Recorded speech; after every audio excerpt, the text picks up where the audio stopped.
नमस्कार, मानस मिश्रा कुछ इंडिया में आप सभी का बहुत बहुत स्वागत करता हूं। बड़ी खबर आ रही है मालेगांव ब्लास्ट को लेकर के जो केस था, जिसमें 7 लोग इस वक्त बरी हुए हैं। जी हां, एनआईए कोर्ट से 7 लोगों को बरी किया गया है। इसमें कर्नल पुरोहित भी शामिल हैं, जो 9 सालों तक जेल में रहे। इसके साथ साथ जो है साध्वी प्रज्ञा भी हैं। सबसे अहम बात, मालेगांव ब्लास्ट में भगवा आतंकवाद की साजिश षड्यंत्र रचा गया था और उस षड्यंत्र का अब कोर्ट ने चूंकि इनको बरी किया गया है, और यही लोग, क्योंकि साध्वी प्रज्ञा के नाम और मालेगांव में जो ब्लास्ट में जो कर्नल पुरोहित हैं, उनको जबरदस्ती, उनका बयान है कि उनको जबरदस्ती उत्तर प्रदेश के मुख्यमंत्री योगी आदित्यनाथ का नाम लेने के लिए, आरएसएस विश्व हिंदू परिषद के लोगों का नाम लेने के लिए उनको मजबूर किया गया था और उनको दबाव बनाया गया। उनको गिरफ्तार करके अलग बंगले में ले जाया गया, जहां उनकी दाहिने पैर को तोड़ दिया गया और बहुत कुछ हुआ है। प्रताड़ना आपको दिखाने जा रहे हैं इस खबर में पूरी तरह से एक वाकया।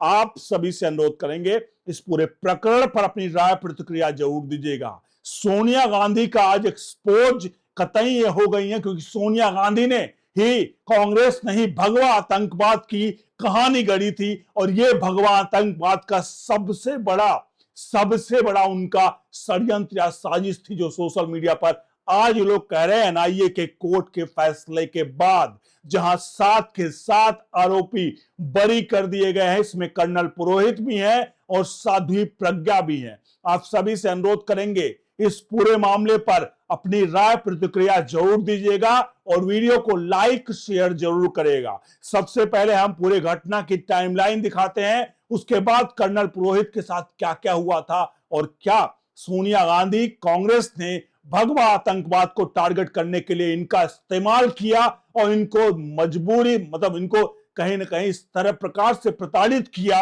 जैसा कि ये लोग कहते थे। और आज एनआईए कोर्ट ने अगर इनको बरी किया है, तो बहुत सारी बातों की पुष्टि यहां पर होती दिख रही है। तो वीडियो को लाइक करिए, कमेंट बॉक्स में अपनी प्रतिक्रिया जरूर दीजिए और अपने हित मित्रों तक जरूर पहुंचा दीजिए, क्योंकि भगवा आतंकवाद की कहानी किस प्रकार से गढ़ी गई थी, यह आपके सामने है। सबसे पहले टाइमलाइन हम दिखाते हैं कि अब तक क्या क्या हुआ। 17 साल बाद ये फैसला है, तो 17 सालों में क्या क्या हुआ आपके सामने स्क्रीन पर नजर आ रहा है एक एक चीजें। इसमें मालेगांव ब्लास्ट केस के टाइमलाइन जो है, 29 सितंबर 2008 को रात 9:30 बजे एक धमाका होता है। 29 सितंबर 2008 को ब्लास्ट में 6 लोगों की मौत हुई, 100 से अधिक लोग घायल होते हैं। इस मामले में कुल 332 बयान लिए गए गवाहों के। महाराष्ट्र एटीएस के चीफ हेमंत करकरे के नेतृत्व में जांच शुरू हुई। 23 अक्टूबर 2008 को प्रज्ञा ठाकुर अरेस्ट होती हैं। 5 नवंबर 2008 को कर्नल पुरोहित को अरेस्ट किया जाता है। 2008 में हिंदू संगठनों के नाम सामने आते हैं, क्योंकि कर्नल पुरोहित को अरेस्ट करना और हिंदू संगठनों का नाम ना आना, इसके बारे में जो बीच का वो है, वो आगे हम बताएंगे आखिरकार नाम कैसे आए हैं और क्या उसके कारण हैं। 2008 में फिर 26/11 हमले में हेमंत करकरे की मौत हो जाती है, जो इसके अधिकारी होते हैं। 2011 में केंद्र सरकार ने जांच एनआईए को सौंप देती है। 2017 में सबूतों के अभाव में सभी आरोपी बरी हो जाते हैं। 2019 में प्रज्ञा ठाकुर लोकसभा की सांसद बनती हैं। 31 जुलाई को 2025 को प्रज्ञा ठाकुर समेत यहां पर कर्नल पुरोहित लग 7 आरोपी जो हैं वो बरी हो जाते हैं। ये है पूरी की पूरी टाइमलाइन। अब आपको समझ में आ गया कि ये है टाइमलाइन, जहां पर मैंने आपको दिखाया कि ये एक एक घटनाक्रम कब कब हुई।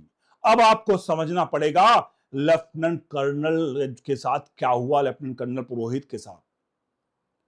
आपके रोंगटे खड़े हो जाएंगे एक कहानी सुनकर के। एक पढ़े लिखे परिवार से, पूरे सभ्य परिवार से, और कर्नल पुरोहित जो थे वो महाराष्ट्रियन ब्राह्मण थे। अब महाराष्ट्रियन ब्राह्मण होने के नाते मैं नहीं कह रहा हूं कि ये नहीं कुछ कर सकते। आगे बढ़ते हैं, थोड़ा समझिएगा कि कहानी किस प्रकार से कांग्रेस के द्वारा रचित लिखित गई और हर जगह भगवा आतंकवाद को लेकर के दिग्विजय सिंह की किताब का विमोचन करते हैं। दिग्विजय सिंह सोनिया गांधी के सबसे करीबी सोनिया गांधी का इस पूरे मामले पर सबसे बड़ा झटका सोनिया गांधी को लगा यहां पर। ये सोनिया गांधी द्वारा रचित लिखित क्या ये कहानी थी जो आज सबके सामने आई और एनआईए कोर्ट ने इनको बरी किया है। तो महाराष्ट्रियन ब्राह्मण कर्नल पुरोहित, जिनके पिता एक बैंक में ऑफिसर थे, लेफ्टिनेंट जनरल पुरोहित की स्कूली शिक्षा जो है अभिनव विद्यालय से हुई और कॉलेज की पढ़ाई उनकी गरवारे जो है कॉलेज से पूरी की। कर्नल पुरोहित 1994 में लाइफ इन्फेंट्री में उनका जगह मिलती है। इसके बाद बीमारी की वजह से उनको मिलिट्री इंटेलिजेंस में वहां पर शिफ्ट कर दिया जाता है। 2002 से 2005 के बीच आतंकरोधी ऑपरेशन में उन्हें MI25 इंटेलिजेंस फील्ड में सिक्योरिटी यूनिट में तैनात किया जाता है। नासिक में वो रिटायर्ड मेजर, बताया जाता है कि नासिक में वो रिटायर्ड मेजर एक थे, रमेश उपाध्याय के संपर्क में आते हैं। यहीं से पूरा कहानी शुरू होती है साजिश की। उसके बाद कहा गया कि मालेगांव ब्लास्ट मामले में उस जो जेल में बंद उपाध्याय थे उनके लिए कहा जाता है कि उन्होंने आतंकवादियों से हिंदू संगठन अभिनव भारत बनाया था और पुरोहित भी संगठन के हिस्सा बने थे, यानी शामिल हुए थे, फंडिंग किया था, लोगों को ट्रेनिंग दिए थे। उन पर आरोप है कि लगाया गया था कि आरडीएस एक छोटे हिस्से का इस्तेमाल मालेगांव ब्लास्ट में किया गया था, उसी में से निकाल कर। अब मालेगांव ब्लास्ट के केस के सभी आरोपी बरी हो चुके हैं, तो लेफ्टिनेंट कर्नल पुरोहित ने कोर्ट में जो बताया था उन्हें इस केस में कैसे फंसाया गया वो थोड़ा समझ लीजिए, क्योंकि यही सबसे बड़ा ट्विस्ट है।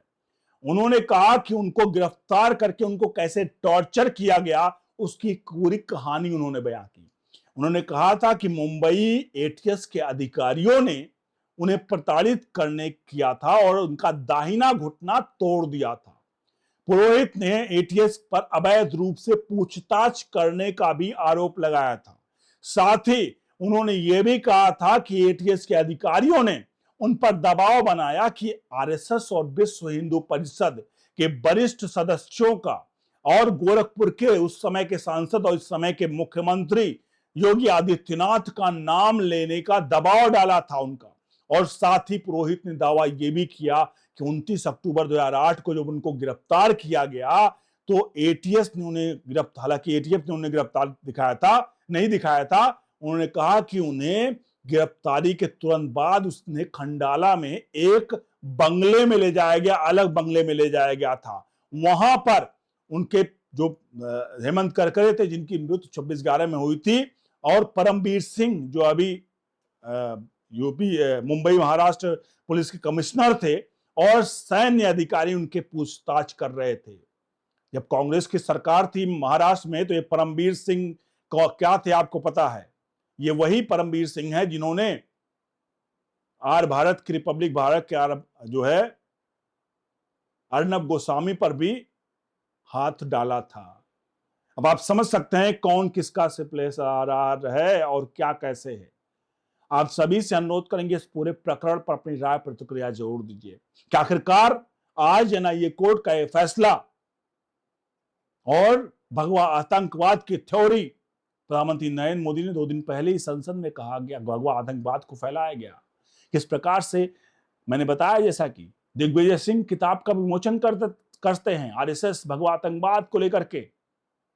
अब आप सोचिए खुद ही कि ऐसे संगठन क्या भारत में रहने के लिए और भारत में राजनीति करने के लिए इनको छोड़ना चाहिए?